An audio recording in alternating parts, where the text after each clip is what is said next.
again. It's me, Luna, post-unboxing the Tao Oracle, and I'm posting a second video because after I finished that one, my son made me some popcorn, and I went and sat down on the bed to have a snack and play with my new deck. And I decided to ask about election aftermath, and I had to share it with you because this deck has got it. I mean, gift decks, I'm telling you, am I right? Gift decks. There's a synchronicity thing that happens. There's the goodwill and the generosity of the person that is gifting, and the humility of the person receiving, and the gratitude, and it makes quite an energy. And as I said on the first video, I know the I Ching is a good oracle, and this one, it seems like this one brings together all the things that need to be together for it to be a really good and true oracle. All right. So I asked in particular, and I could have made this a little bit easier. Shit. I could have prepared a little bit. Well, I'll prepare and I'll edit out what we don't need to see. So this one, the bottom one is creative, and the top one of that one is thunder, and that one is abysmal. Okay, now I'm going to find the actual cards. So we have thunder over heaven. So anyway, I was sitting thinking, what do I really want to ask about? And I feel we have moved beyond the who's going to win question. Now, you're watching this on Saturday. I'm shooting it Friday night.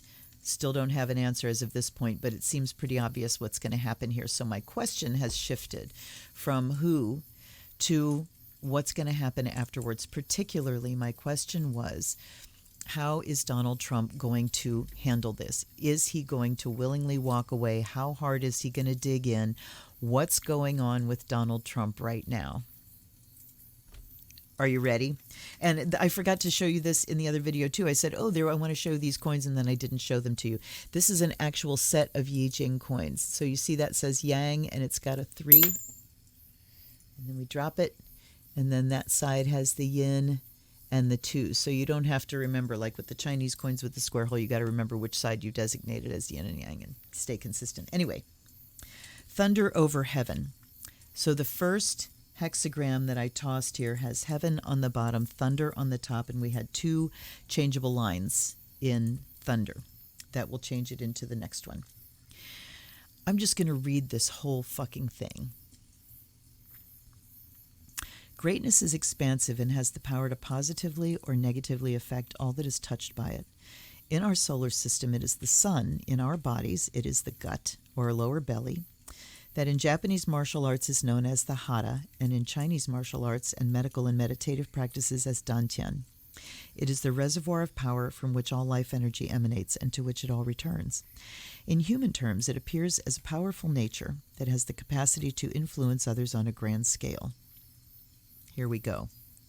The form that influence takes depends primarily on one's strength of character, centering, and willingness to take responsibility.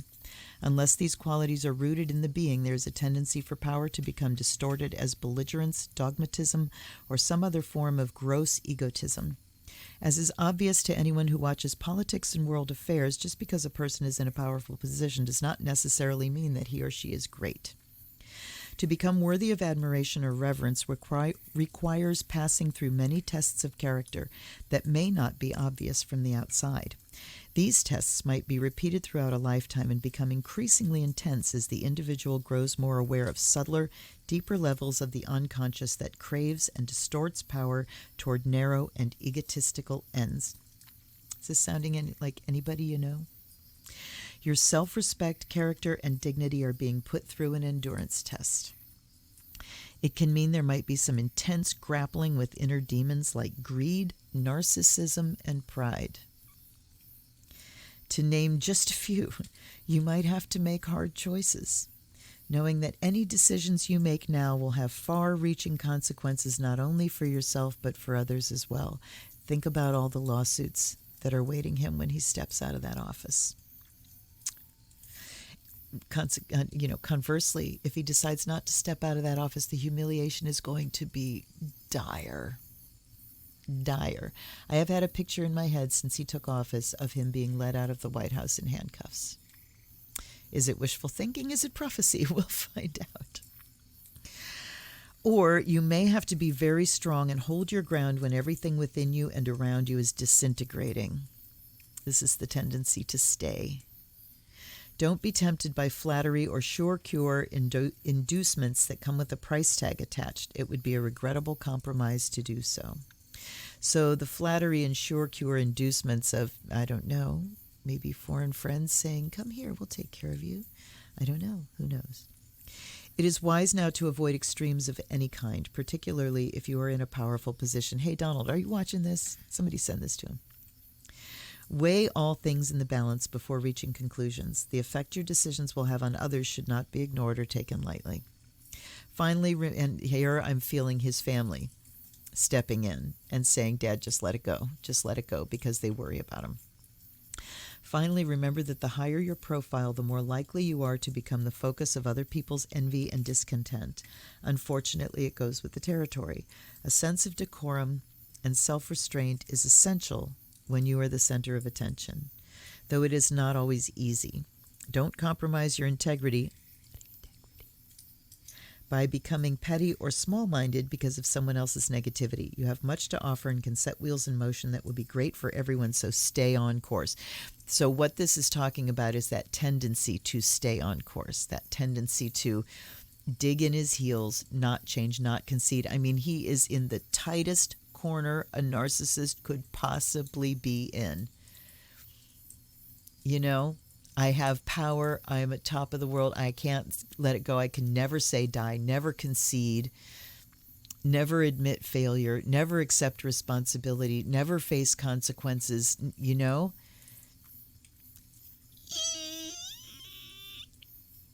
It's getting tighter and tighter. But this is talking about the tendency to dig in. What the voices in his head are telling him here, stay the course. You have so much to offer, you know, versus this. I mean, the one thing that's really pulling him out is it's so painful for a narcissist to take humiliation and defeat, to have it staring him in the face. So hard. So anyway, now we'll see what it changes to. And we have abyss over creative.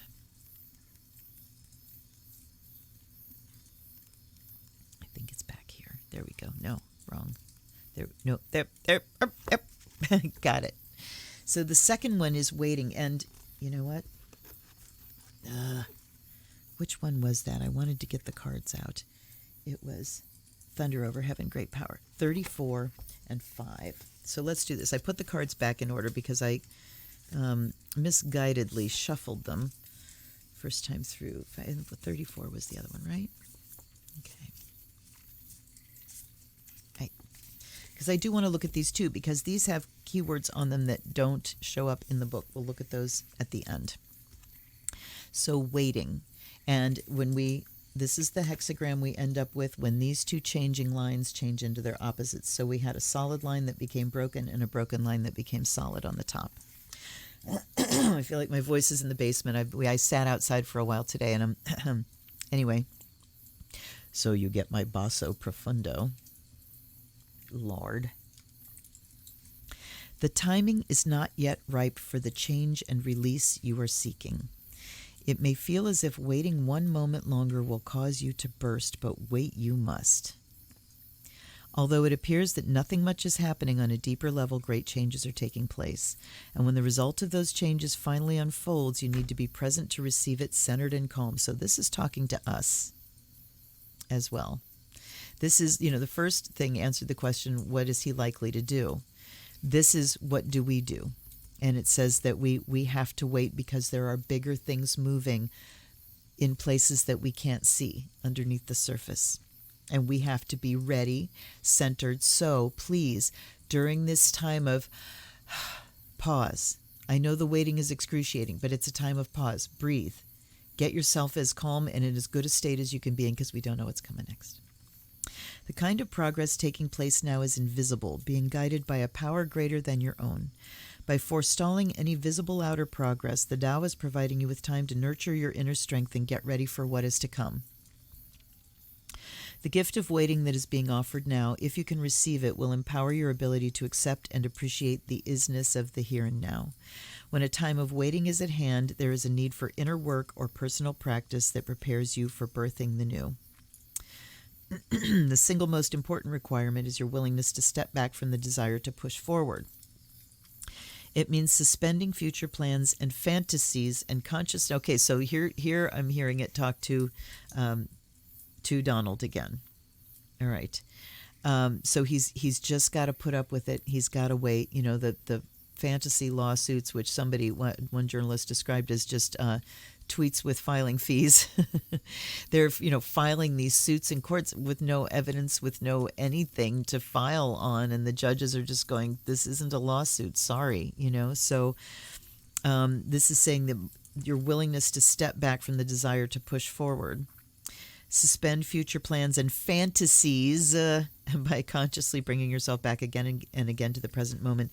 In every transformation, there must be time to build up inner strength, even though that timing might not fit with what you think should be happening. The ripening that is occurring requires that you wait in trust, in spite of the fact that there are no clear indications as to the timing of events. There's a deep process at work within your own being that must be completed before external events can shift. Now, we need to get on this work because we don't really know when we're going to get a final answer. I mean, we keep seeing things inching. However, the final tallies are not due until 20 days after Election Day, because this is when the military votes are coming in.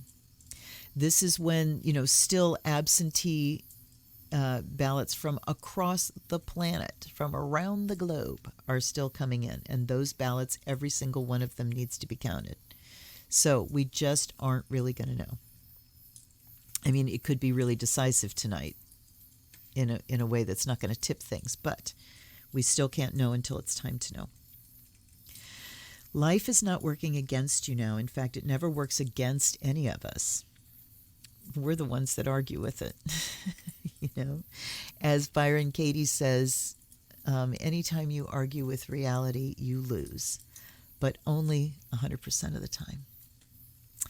We are, and this is the shoulds. It should be this way. No, well, here's the way it is, honey. There's no ultimate reality that things are supposed to conform to. There just is the way it is. So we are challenged in myriad ways throughout the whole of our lives to find a sincere yes to what life provides.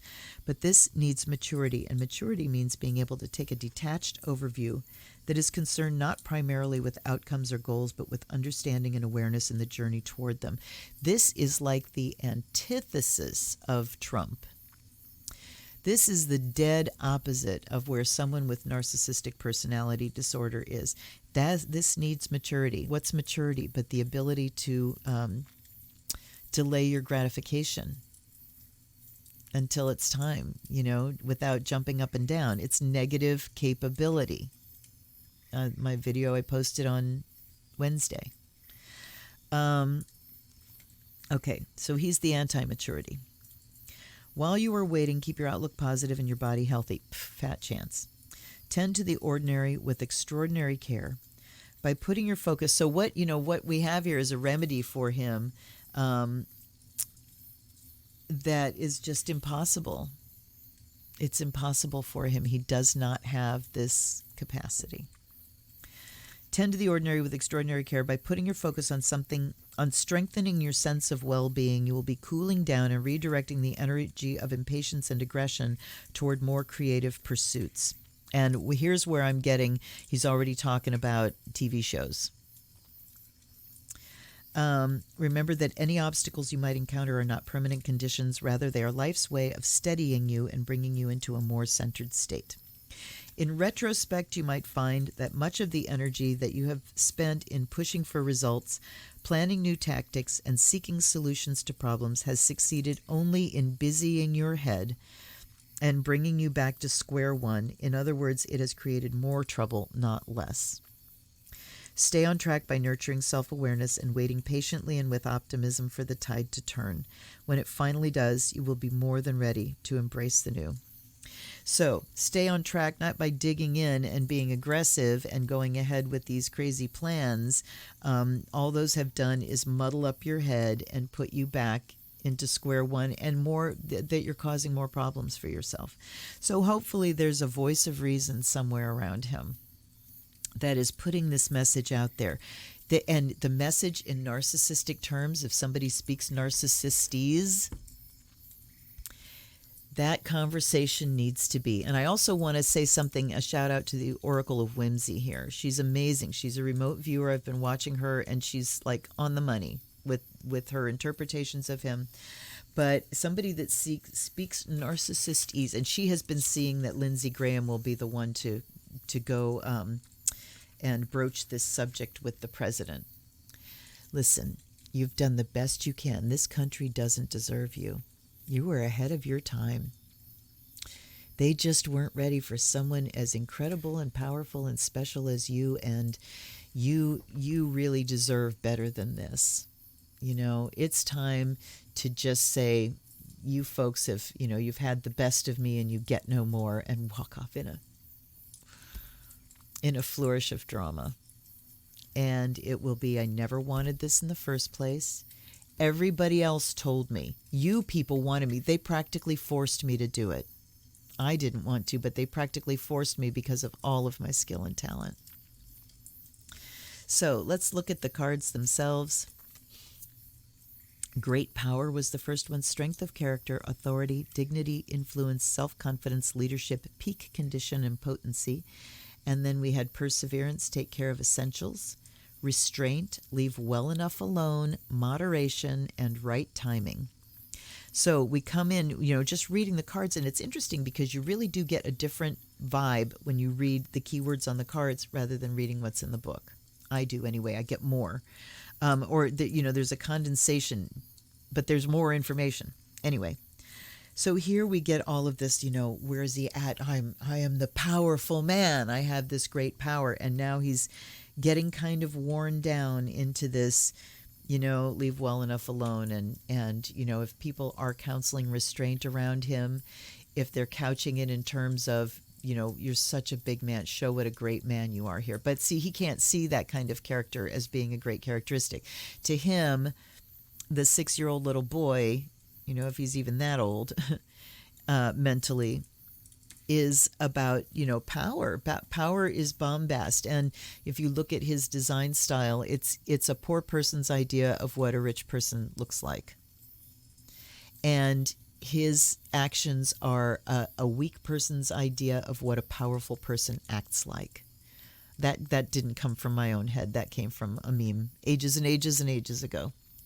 I wish I knew who to credit with it because it's very good. It's very accurate.